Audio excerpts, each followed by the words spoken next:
الحمد للہ والصلاة والسلام علی من لا نبی بعدہ رب اشرح لی صدری ویسر لی امری واحلل عقدۃ من لسانی یفقهوا قولی اعوذ باللہ السمیع العلیم من الشیطان الرجیم من ہمزہ ونفخہ ونفثہ بسم اللہ الرحمن الرحیم وَكَذَلِكَ أَوْحَيْنَا إِلَيْكَ رُوحًا مِّنْ أَمْرِنَا مَا كُنْتَ تَدْرِي مَا الْكِتَابُ وَلَا الْإِيمَانُ وَلَكِنْ جَعَلْنَاهُ نُورًا نَهْدِي بِهِ مَن نَّشَاءُ مِنْ عِبَادِنَا صدق اللہ العظیم۔ اللہ تعالیٰ کی حمد و ثنا، تعریف و تحمید کے بعد درود و سلام سید الرسل امام الانبیاء سید ولد آدم پوری کائنات کے ہادی و مرشد جناب محمد الرسول اللہ صلی اللہ علیہ وآلہ وسلم کی پاکیزہ اطہر اور مقدس ذات پر۔ اسٹیج پر اس وقت فضیلت الشیخ واعظ شیریں بیان فاضل نوجوان ایک متحرک عالم دین محترم جناب حافظ محمد عثمان فیصل صاحب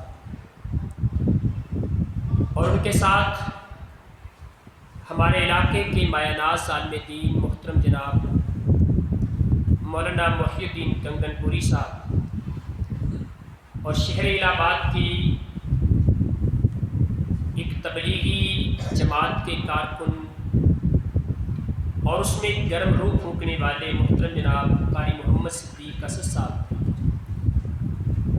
اور اسی طرح اس مسجد کے صدر محترم جناب حاجی محمد صابر صاحب، اللہ تعالیٰ ان تمام کی زندگیوں میں ایمان، صحت اور سلامتی کے ساتھ برکت عطا فرمائے۔ آپ احباب کا بیٹھنا کائنات کا خالق و مالک اپنی بارگاہ میں قبول فرمائے، اور وہ بچے ہمارے وہ بیٹے جنہوں نے اللہ کی کتاب کو اپنے سینوں میں محفوظ کیا ہے، اللہ تعالیٰ ان کے سینوں کو قرآن مقدس کی بہار سے پر رونق بنا دے اور قرآن مقدس کے نور سے منور فرما دے۔ ان کے والدین کو اللہ تعالیٰ قیامت والے دن وہ اعزاز عطا فرمائے جس کا وعدہ پیغمبر اعظم علیہ السلام نے فرمایا ہے کہ قیامت کے دن اللہ تعالیٰ حافظ کے والدین کو ایسا تاج پہنائے گا جس کی روشنی سورج سے بھی زیادہ ہوگی۔ اس پروگرام کی انتظامیہ، اس مسجد کی انتظامیہ، مرکز القدس کی انتظامیہ اور خصوصاً ڈاکٹر محمد احمد صاحب اور اسی طرح بچوں کو قرآن مقدس یاد کروانے والے محترم جناب قاری عبدالحنان صاحب، قاری محمد رمضان صاحب اور مختلف پروگرامز کے لیے محنت کر کے ریکارڈنگ کرنے والے ہمارے بھائی محترم جناب محمد نعمان بھٹی صاحب، میں ان کے لیے بھی دعا گو ہوں کہ اللہ تعالیٰ ان کی محنتوں کو قبول فرمائے۔ میرے سے قبل قائد تحریک محترم جناب میاں عبدالواحد صاحب عظمت قرآن، شان قرآن کے حوالے سے چند گزارشات آپ کے سامنے رکھ چکے ہیں۔ میاں صاحب نے ایک بات کی، میں اسی بات کو تھوڑا آگے بڑھا کے اپنے اصل موضوع کی طرف آنا چاہتا ہوں۔ آج کی ہماری گفتگو کے 3 نکات ہوں گے۔ پہلا نکتہ یہ ہوگا کہ قرآن مقدس کے ساتھ ہمارا تعلق کیسا ہونا چاہیے۔ دوسرا ہمارا نکتہ یہ ہوگا کہ کتاب مقدس قرآن مجید کے ساتھ تعلق قطع کر لینا، تعلق توڑ لینا، اس کا نقصان کیا ہوگا۔ اور تیسرا ہمارا نکتہ ہوگا کہ قرآن مقدس کو یاد کرنے والے حافظ قرآن، حامل قرآن، عالم قرآن، اس کی ذمہ داریاں کیا ہیں۔ میں کوشش کروں گا انتہائی مختصر وقت میں اپنی بات کو مکمل کروں۔ میاں صاحب نے ایک بات کی کہ قرآن مقدس کی عظمت کو سمجھنے کے لیے اتنا ہی کافی ہے کہ ہم یہ سمجھ لیں کہ یہ اللہ تعالیٰ کی کتاب ہے۔ جتنی بڑی ذات کائنات کے رب کی ہے اتنی بڑی عظمت قرآن مقدس کی ہے۔ آپ اس مثال کس طرح بھی سمجھ سکتے ہیں، ایک کتاب میں لکھتا ہوں اور یہاں مسجد کے باہر دروازے پر ایک آدمی میری لکھی کتاب لے کے بیٹھ جاتا ہے۔ آپ یہاں سے نکلتے ہیں اور آپ کے سامنے وہ کتاب پیش کی جاتی ہے، تو یقیناً میری لکھی ہوئی کتاب کی وہ اہمیت، وہ فضیلت، وہ مقام، وہ مرتبہ نہیں۔ اگر اسی دروازے پر ایک آدمی کتاب لے کے بیٹھ جاتا ہے اور کہتا ہے کہ یہ کتاب امام کعبہ شیخ عبد الرحمن السدیس حافظہ اللہ تعالی کی لکھی ہوئی کتاب ہے، تو ظاہر ہے اس کی اہمیت، اس کا مقام، اس کی فضیلت آپ کے دلوں میں زیادہ ہوگا۔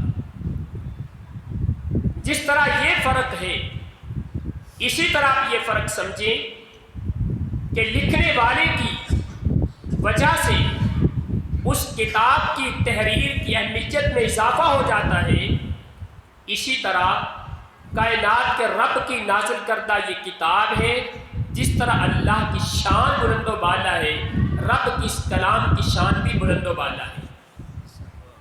اور بشر الحافی اسی وجہ سے کہا کرتے تھے کہ جب میرا دل چاہتا ہے کہ میں اللہ تعالیٰ سے کلام کروں، اللہ تعالیٰ سے گفتگو کروں، تو میں نماز پڑھا کرتا ہوں، اور جب میرا دل چاہتا ہے کہ میرا رب میرے ساتھ بات کرے، میرا اللہ مجھ سے کلام کرے، اقرأ القرآن، میں قرآن کی تلاوت کیا کرتا ہوں۔ قرآن مقدس کو اللہ تعالیٰ نے اپنے قرآن کے اندر ہی اس کو روح کہا ہے، وَكَذَلِكَ أَوْحَيْنَا إِلَيْكَ رُوحًا مِّنْ أَمْرِنَا، اے میرے پیغمبر، ہم نے اپنے دین کی روح آپ پر نازل فرمائی ہے۔ قرآن مقدس کو اللہ نے اس امر کی، اس دین کی، اس اسلام کی روح قرار دیا ہے۔ پتہ یہ چلتا ہے کوئی بندہ مسلمان ہو، اسلام کو قبول کرتا ہو، اسلام کے اعمال کو مانتا ہو، اسلام کی فضیلت کو تسلیم کرتا ہو، دین اسلام کے مطابق اپنی زندگی کے لیل و نہار، شب و روز گزارتا ہو، لیکن اگر قرآن مقدس سے اس کا تعلق نہیں تو سمجھ لو کہ اس کا اپنی روح کے ساتھ کوئی تعلق نہیں۔ جس دین سے، دین اسلام سے، مومن کی زندگی سے اگر قرآن کو نکال دیا جائے تو یوں سمجھیں اس مومن کے جسم سے روح کو نکال دیا گیا ہے۔ اگر روح نکل جائے نام بدل جاتے ہیں، روح نکل جائے اہمیت ختم ہو جاتی ہے، روح نکل جائے آرڈر دینے والا آرڈر نہیں دے سکتا، روح نکل جائے حسن و جمال کی کوئی قیمت نہیں رہتی، روح نکل جائے مال و دولت انسان کے قبضے سے نکل جاتا ہے۔ اگر دین اسلام کی روح قرآن کو چھوڑ دیا جائے تو انسان کس کھاتے کا مسلمان رہ جاتا ہے؟ اس کی مثال وہی ہے جیسے روح نکلنے والے مردہ جسم کی مثال ہوتی ہے۔ اللہ تعالیٰ نے اسی آیت کے اندر ہی اسی قرآن مجید کو نور بھی کہا ہے۔ آپ تاریکی میں زندگی بسر کرتے ہیں، رات کی تاریکی ہے، رات کا اندھیرا ہے، آپ گلی میں چلتے ہیں، کسی پتھر سے پاؤں ٹکراتا ہے، منہ کے بل گرتے ہیں، کسی گڑھے میں آپ کا پاؤں گرتا ہے، آپ منہ کے بل گرتے ہیں، چوٹیں آتی ہیں، زخم آتے ہیں۔ کائنات کے خالق و مالک نے قرآن مقدس کو نور بنا کے نازل کیا ہے کہ دنیا کے اندر جہالت کی تاریکیاں آئے گی، گمراہی کی تاریکیاں آئے گی، ضلالت کی تاریکیاں آئے گی، الحاد کی تاریکیاں آئے گی، ایتھیزم کی تاریکیاں آئے گی، مختلف مذاہب کے باطل عقائد و نظریات کی تاریکیاں آئے گی۔ اگر تم نے قرآن کے تعلق کو چھوڑ دیا، قرآن مقدس کے دعوت کو اگر تم نے چھوڑ دیا، ان کے ساتھ تمہارے پاؤں ٹکرائیں گے، تم ٹھوکریں کھاؤ گے، گرو گے، دنیا کے اندر تم ذلیل و خوار ہو جاؤ گے۔ اگر عزت چاہتے ہو، اگر روشنی چاہتے ہو، تاریکیوں کے اندر منزل چاہتے ہو، ان ظلمات کے اندر نجات کے راستے چاہتے ہو تو پھر قرآن مقدس کے ساتھ اپنے تعلق کو مضبوط کر لو۔ اور کتنا مضبوط کرنا ہے، کیسے مضبوط کرنا ہے، کس انداز سے مضبوط کرنا ہے؟ جس طرح کے پیغمبر کائنات محمد الرسول اللہ صلی اللہ علیہ وآلہ وسلم، اللہ کے پیغمبر کو قرآن سے محبت تھی، نبی رحمت علیہ السلام کو اس کتاب کے ساتھ پیار تھا۔ جناب جبرائیل وحی لے کے آنے میں تاخیر کر دیتے، آپ پریشان ہو جایا کرتے تھے کہ وہی تو قرآن کی آنی تھی، کیوں نہیں آ سکی؟ آپ بے تاب اور بے چین ہو جایا کرتے تھے اور ساری سر رات پیغمبر اعظم علیہ السلام کتاب مقدس قرآن مجید کی تلاوت کرتے ہوئے گزار دیا کرتے۔ سورہ البقرہ سے تلاوت شروع کرتے، البقرہ کی تلاوت کی، پھر اس کے بعد سورہ آل عمران کی تلاوت کرتے، پھر سورہ النساء کی تلاوت کرتے، سورہ المائدہ کی تلاوت کرتے۔ ابن عباس بیان کرتے ہیں ایک ایک رکعت کے اندر اتنا قرآن مقدس پیغمبر کائنات تلاوت کر دیا کرتے تھے۔ اور آج میرا اور آپ کا تعلق کیسا ہے؟ آج میرا اور آپ کا پیار کیسا ہے؟ ہمارا پہلا نقطہ تھا قرآن مقدس کے ساتھ تعلق کے حوالے سے۔ اسلاف کی باتوں کو سنیے ذرا۔ جناب ابوبکر صدیق رضی اللہ تعالیٰ عنہ اپنے گھر کے اندر قرآن مقدس کی تلاوت کیا کرتے تھے۔ مکہ مکرمہ ہے، مکہ کی وادی ہے، قرآن مقدس کی تلاوت ہے، زبان صدیق اکبر کی ہے۔ سننے والے چاروں طرف دیواروں پہ کھڑے ہو کے دروازے کے ساتھ کان لگا کے مشرکین کی بیویاں اور ان کے بچے ہوتے تھے، اور وہ ڈر گئے کہ کہیں ہمارے بچے اور ہماری بیویاں اس قرآن کی وجہ سے ہدایت کا رستہ پا کے ہمارے ہاتھوں سے نکل نہ جائیں۔ جناب صدیق کو مکہ سے نکال دیا رضی اللہ تعالیٰ عنہ۔ عمر فاروق رضی اللہ تعالیٰ عنہ قرآن مقدس کی آیات سنی، دل کی بستی جو ویران تھی، کفر کے اندھیرے تھے جس کے اندر، ایمان کی روشنی سے منور ہوئی۔ کائنات کے رب نے پیغمبر کائنات کو ایک تحفے کے طور پہ عمر کے نام کو بدل کے فاروق بنا کے آمنہ کے نام کو عطا کر دیا۔ اللہ تعالیٰ ہمیں بھی قرآن مقدس کے ساتھ اپنے تعلق کو مضبوط کرنے کی توفیق عطا فرمائے۔ پیغمبر کائنات کے صحابی خالد بن ولید رضی اللہ تعالیٰ عنہ اپنی پوری زندگی جہاد میں گزاری، اللہ کے دین کی سربلندی کے لیے گزاری۔ جسم کا کوئی حصہ ایسا نہیں جہاں پہ تلواروں کے، نیزوں کے، تیروں کے زخم موجود نہیں، لیکن جب وقت ملا قرآن مقدس کو اپنی آنکھوں سے لگایا، روتے روتے ہچکی بند گئی، اتنا روئے، اتنا روئے، اتنا روئے، زبان سے الفاظ نکلے، قد شغلونا بک الجہاد۔ اے قرآن، ہمیں جہاد میں، اللہ کے راستے میں قتال کرنے میں اتنا مشغول کر دیا ہے کہ قرآن ہم تجھے پڑھ نہیں سکے۔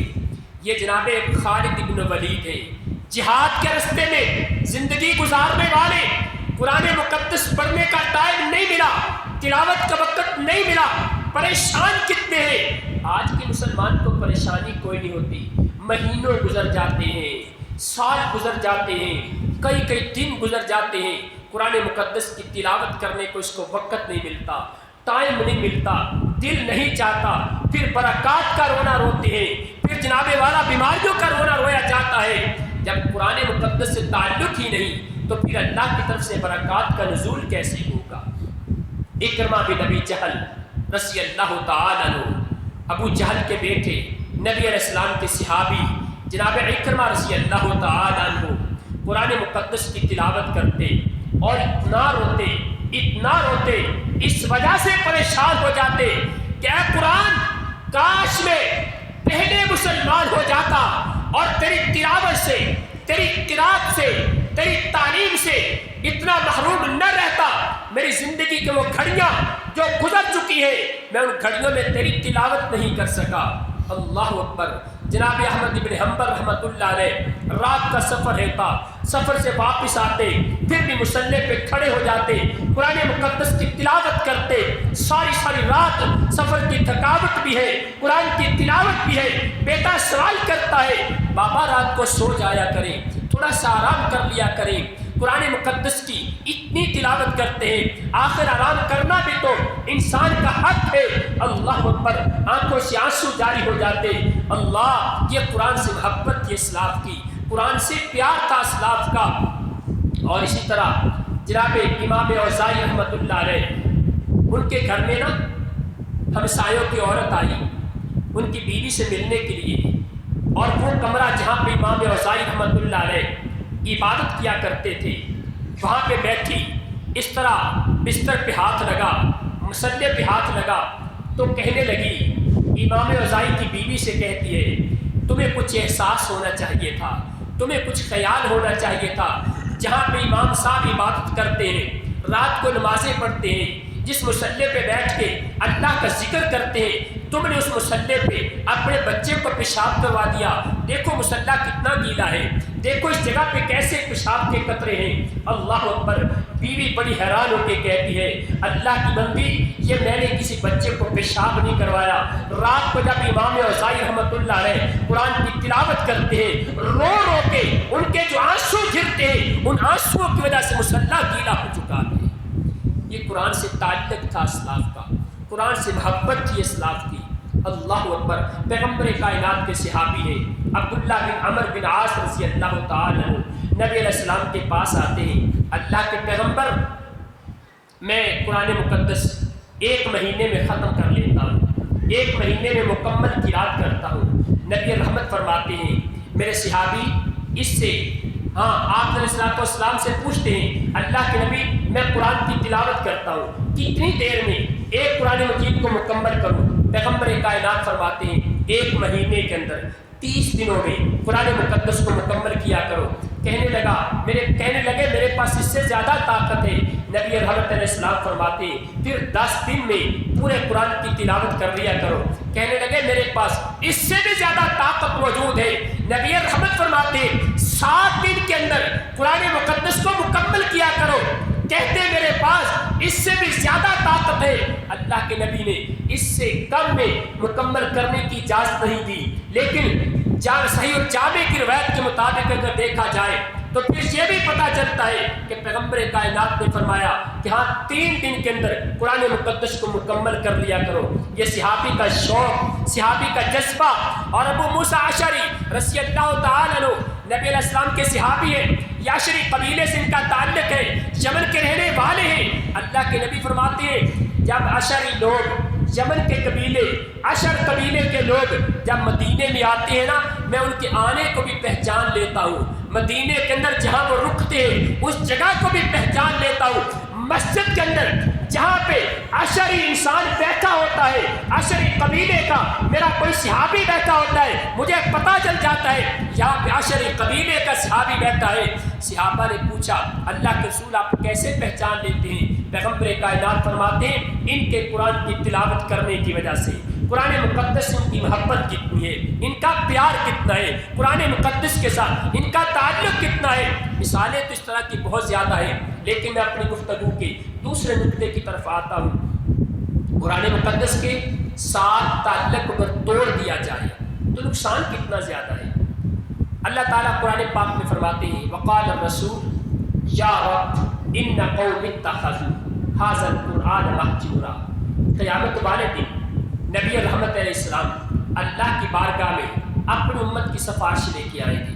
ہم اس بات میں بڑے خوش ہیں اور میں اللہ سے دعا کرتا ہوں اللہ تعالیٰ ہمیں ان لوگوں میں شامل فرما لے جن کے بارے میں سید الرسل علیہ السلام سفارش فرمائے گی۔ اللہ تعالیٰ آپ کی سفارش ہمارے حق میں بھی قبول فرما لے۔ لیکن یہ بات یاد رکھیے، نبی رحمت علیہ السلام جہاں پر اللہ کی بارگاہ میں آپ اپنی امت کے لوگوں کی سفارش کریں گے۔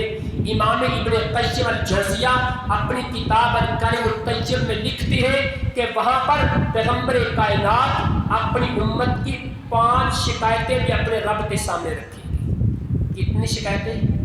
5 شکایتیں۔ یہاں پہ شیخ محی الدین صاحب موجود ہیں، مرکز میں پڑھاتے ہیں۔ اگر کوئی طالب علم ان کے پاس دوسرے ساتھی کی شکایت لے کے آ جائے نا تو یہ اس کی تحقیق کریں گے، پھر اس پہ ایکشن لیں گے۔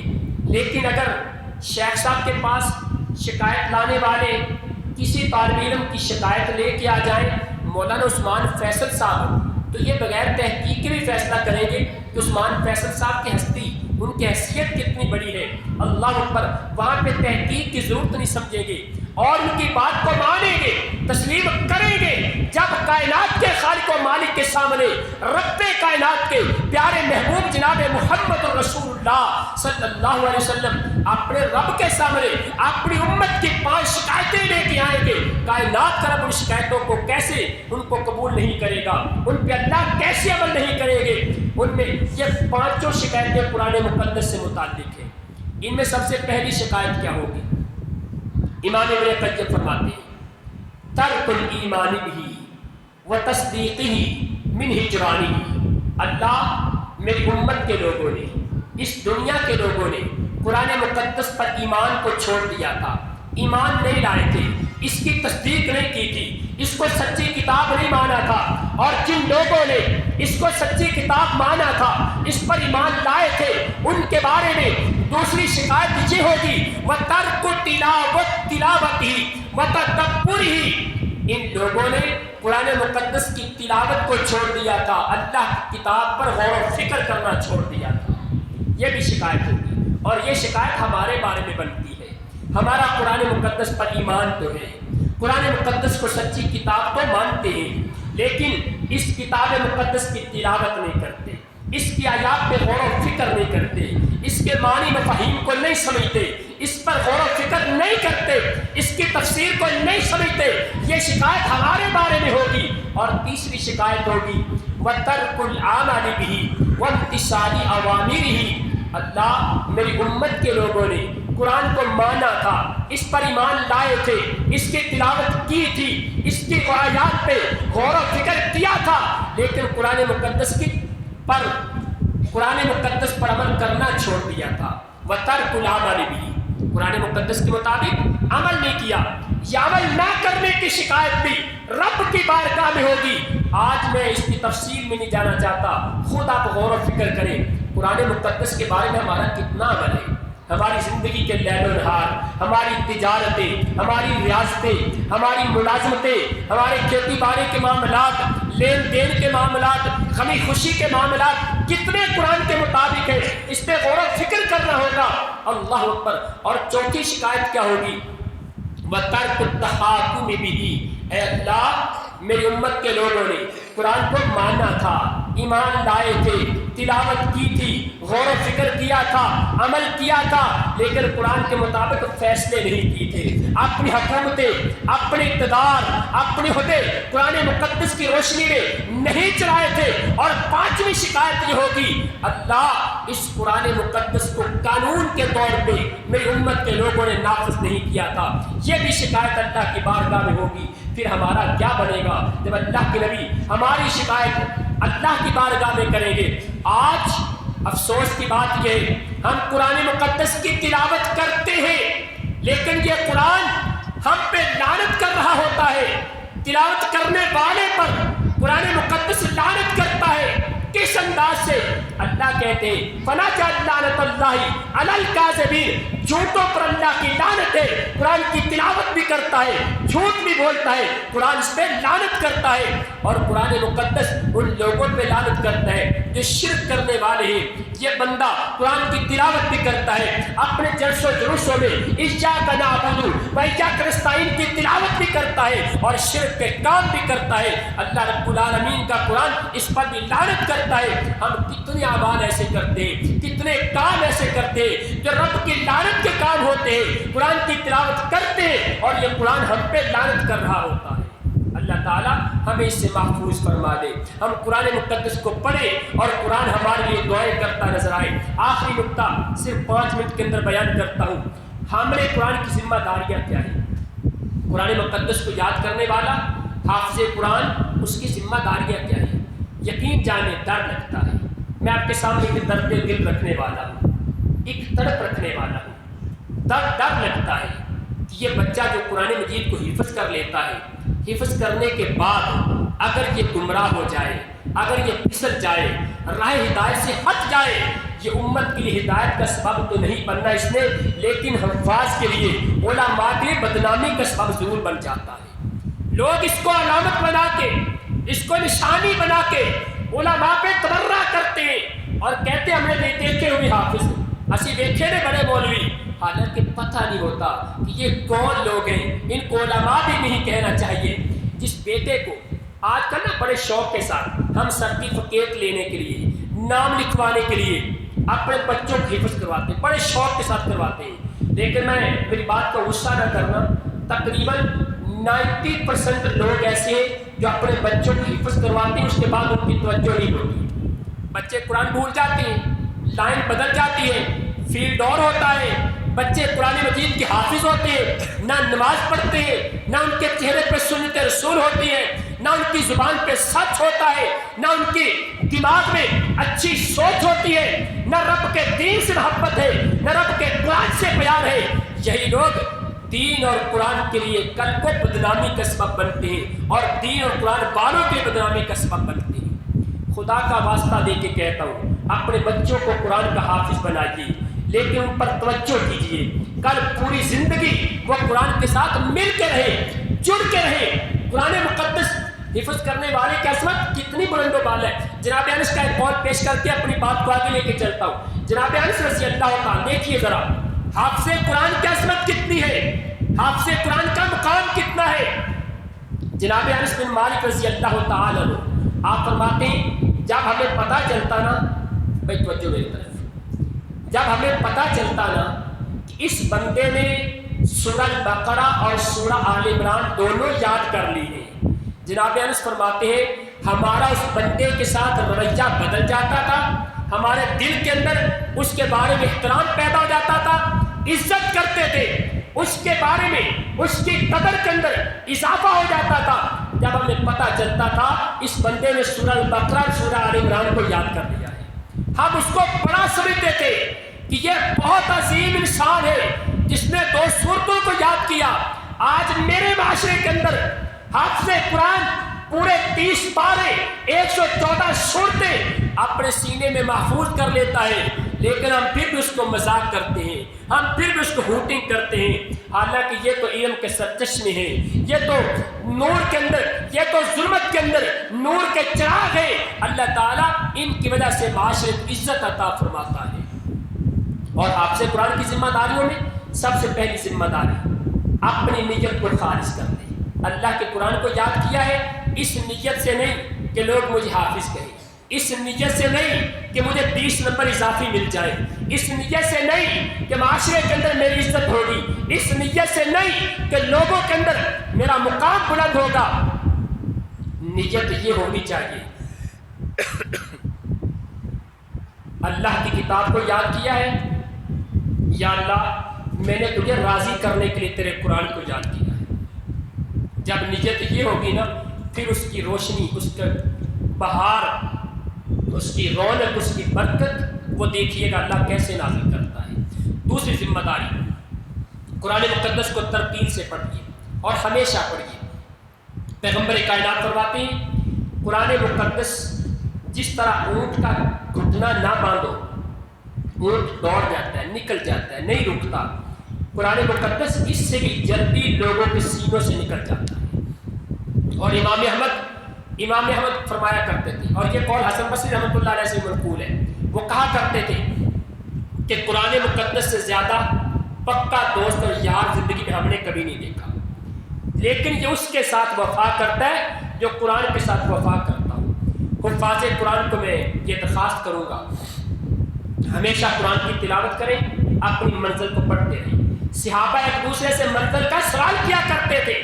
ابو موسیٰ اشعری رضی اللہ تعالیٰ عنہ معاذ بن جبل سے سوال کرتے ہیں آپ قرآن کا کتنا حصہ پڑھتے ہیں، اپنی منزل کیسے پڑھتے ہیں؟ جناب معاذ فرماتے ہیں سفر کرتا ہوں، سواری پہ بیٹھتا ہوں، قرآن کی تلاوت کرتا ہوں، منزل کو مکمل کرتا ہوں۔ پوچھا ابو موسیٰ تم قرآن کی تلاوت کیسے کرتے ہو، اپنی منزل کو کیسے یاد کرتے ہو؟ ابو موسیٰ بیان کرتے ہیں اے معاذ میں رات کی تنہائیوں میں، رات کی تاریکیوں میں، آدھی رات کے وقت مصلی پہ کھڑا ہوتا ہوں، قرآن کو یاد کرتا ہوں، اپنے رب کو سنایا کرتا ہوں۔ یہ قرآن کے ساتھ حافظ قرآن کا پیار ہونا چاہیے۔ اللہ تعالیٰ یہ توفیق عطا فرما دے۔ تیسری بات، قرآن مقدس کو دنیا داری کمانے کا ذریعہ نہ بنا دے۔ اگر قرآن کے ذریعے سے دولت مل جائے، قرآن کی وجہ سے تنخواہ ملے، قرآن کی وجہ سے پیسہ ملے، وہ سب سے عظیم اور برکت والا پیسہ ہے، عظیم دولت ہے، اس کے اندر کوئی شک نہیں۔ لیکن یہ نیت نہ ہو کہ میں نے قرآن مقدس کی وجہ سے دولت حاصل کرنی ہے، میں نے قرآن کی وجہ سے دولت کمانی ہے۔ ایک قول پیش کرتا ہوں، ابراہیم بن ادم رحمت اللہ علیہ کا نیکی کو کبھی بھی دولت کمانے کا نشانہ نہیں بنایا کرتے تھے۔